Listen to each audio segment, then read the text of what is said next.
And she said she never meant for it to become a relationship. She was doing Saturday Night Live. I did SNL, and then when we kissed in scene, it was just a vibe. But Pete does not come to my after party. Everyone was at my after party. Does not give me the time of day. So she calls somebody that works at Saturday Night Live and says, can you give me Pete Davidson's number? They do, because during that, they had a kiss. Yeah, they were in an Aladdin sketch. That's right. And when they kissed, she said she felt, and here she describes it, she felt BDE. A few days later, I called the producer at SNL and I was like, hey, do you have Pete's number?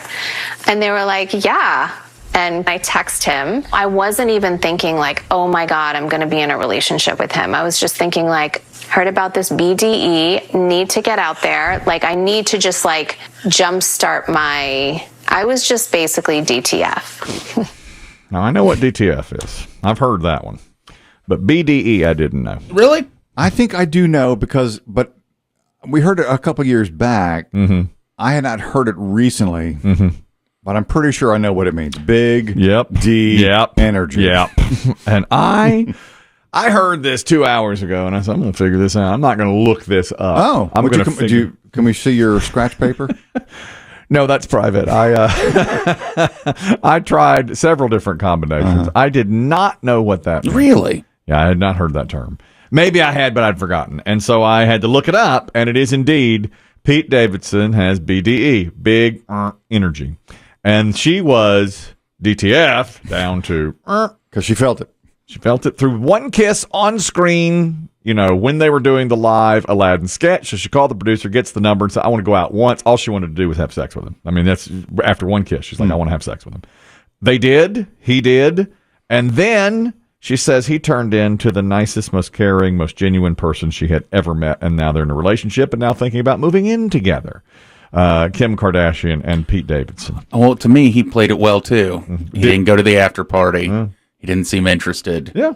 So she's suddenly going, What's this where did he go? Right. Is he not good enough to come to my after party? Yeah. What's this all about? He does have BDE. He's just got that. I've heard that some of these SNL after parties go on until like the sun comes up, and then there's even like a smaller after party. So I don't know when these. Wow. Yeah. That goes a while. How long these parties go? Yeah. Like brunch, Sunday brunch. Yeah. They must. Pete, everything I've heard about Pete Davidson, people say, why are women so attracted to him? It's because he's so genuine and just a great guy. Yeah. He's a very, very nice guy. And they just love him. And he's so down to earth. And she was DTF, man. After one kiss, you heard it. He got that BDE. Well, they do hang out for a week.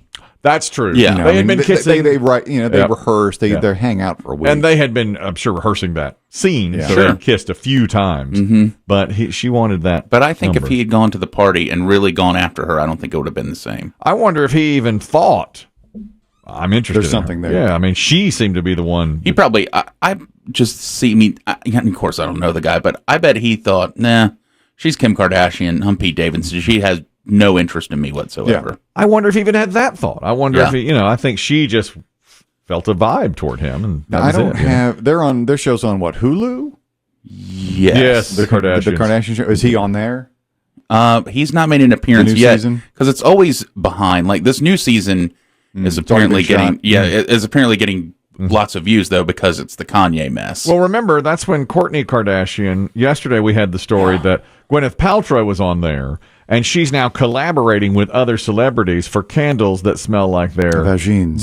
Yep. And Kourtney Kardashian was the first, and she said, smells like my poochie. And Wow. the scent, the aroma experts put in all the items. It was a hint of green pepper. There was raspberry. Cayenne. There was cayenne. There's turmeric. Sold out. It's sold out. You can't get that. No, of candle. course it's sold There's out. no way you can get that candle. And no one will ever claim they own one.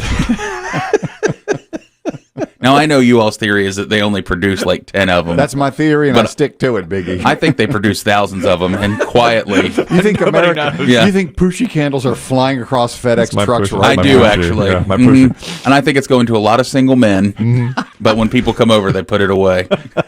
Did you get a new candle? No, I did not. It smells good in here. You've been burning a candle? Do you think That's Febreze. So Biggie's theory, the total opposite of Chris Dibb is that FedEx drivers are like overcome in the truck. Absolutely. Like, oh, what is that smell? My God, Your truck smells like Pooshie. there's so much Pooshie in here. Do you think they're wise? We're like, hey, have you had some Pooshie up in here? What's going on? I know women are attracted to the uniform, but come on. Now. These We're candles, married. these candles are like Nickelback.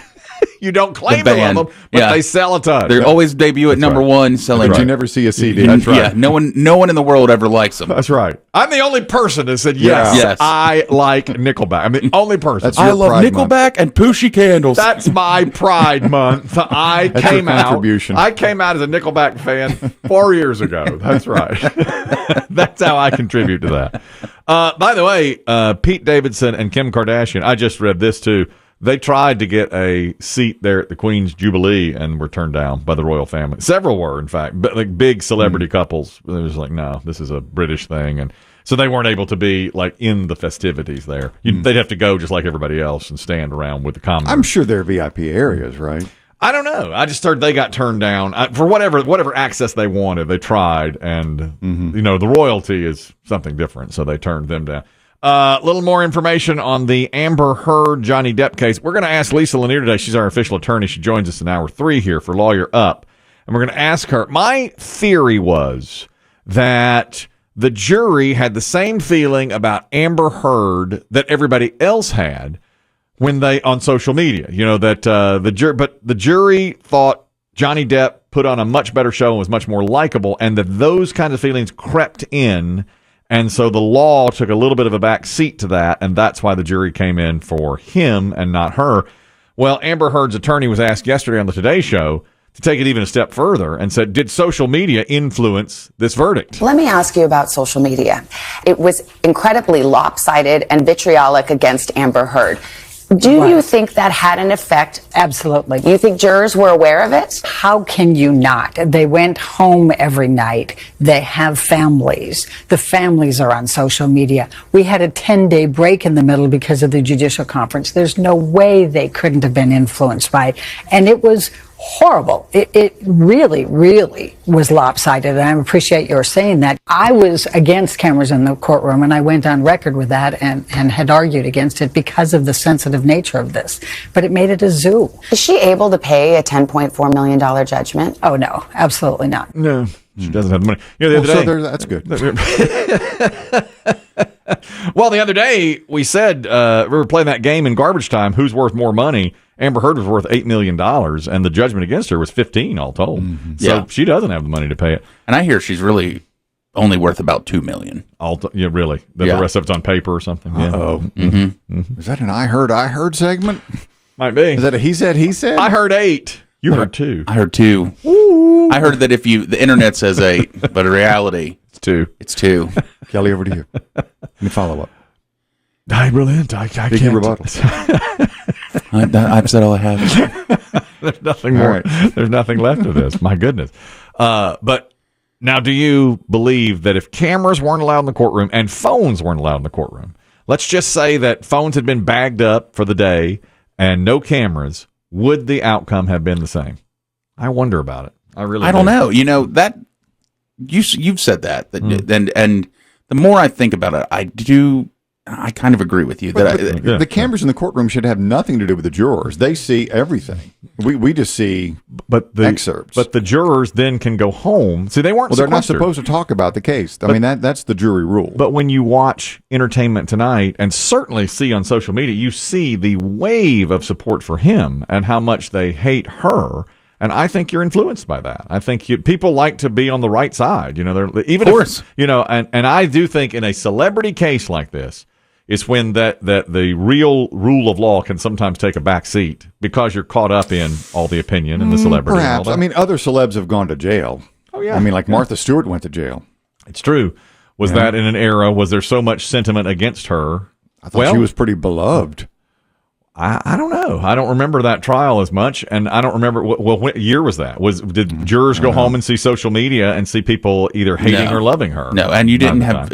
I mean, his testimony was turned into videos, and she was turned into memes, and things. And I think it is more being a journal, I think you do see that, especially not when Martha Stewart. That it wasn't the same. Cameras were in there, but I don't even think it's the cameras.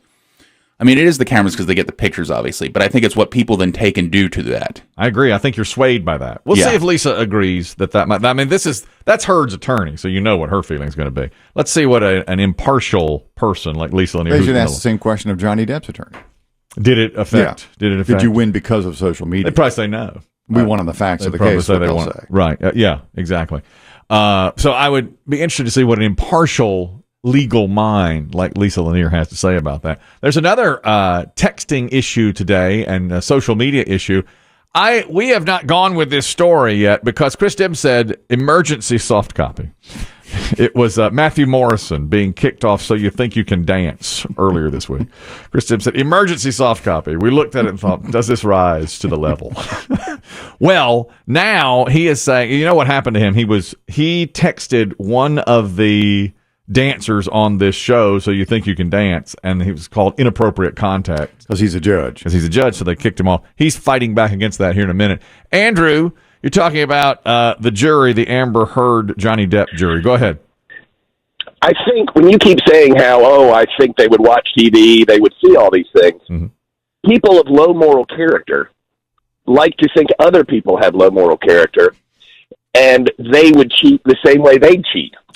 Right. 7 people could very easily have done the right thing. Just because you wouldn't doesn't mean those 7 didn't. Oh, you're right. They very well could have, or they could be like me. Low moral character, I believe, is the phrase. Low moral character, and see this. And I think it's human nature to see, there's a groundswell of support for Johhny Depp. He is. I mean, if you read the same stuff over and over again and see those memes and stuff, I think it starts to seep in for people of low moral character like myself. Yes, I would agree with that. This is Matthew Morrison. Now, this guy became famous on Glee. Yes. Chris Demm emailed me earlier in the week, said, emergency soft copy. Matthew Morrison, off So You Think You Can Dance. I said to myself, who is Matthew Morrison? Yeah. Was he on Glee? Yes, he was on Glee.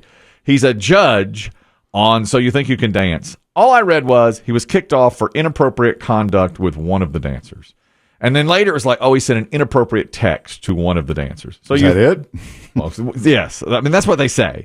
So you think, what did he say? What did he text her? What's going on here?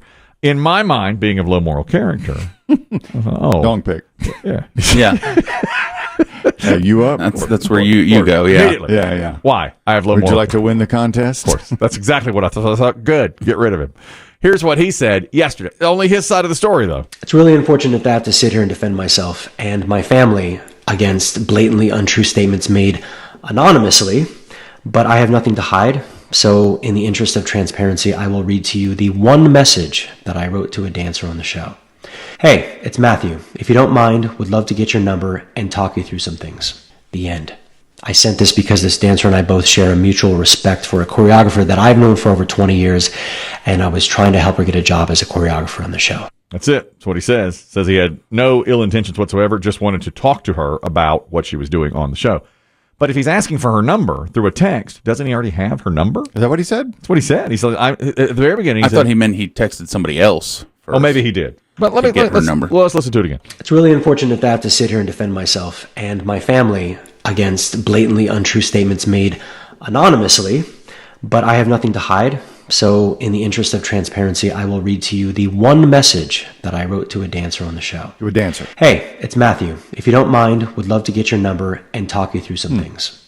Oh, you know what? It's an instant message. But exactly. Or whatever. He sent her a message, maybe on even an email. He said, I sent a message. Yep. So he didn't say he texted her. So then he's been kicked off the show. He says just for that. He's like, I just wanted to get her number so I could tell her a few things about her dance. And now he says this is wrong in every possible way. It's devastating that we live in this world where gossip rules and people's lives are being thrown around as clickbait. I think this is much bigger than me and this story. Gossip is toxic and it is destroying our society, and we need to do better. And in no way do I want this to take away from the show, because dance has always been a unifying and healing modality. And I genuinely wish all the contestants and my fellow judges all the best. Man, after I hear him, I'm like, he did nothing wrong. Put him back in there. You use modality. Let's do it. Yeah. Yeah, but if you're one of the other dancers and you heard that he was texting with another dancer. Well, but if he's telling the truth right there, is there anything wrong? Talk about a choreographer you respect. Well, he also spelled baloney. It's weird because he also spelled choreography wrong. How'd he spell it? Titties.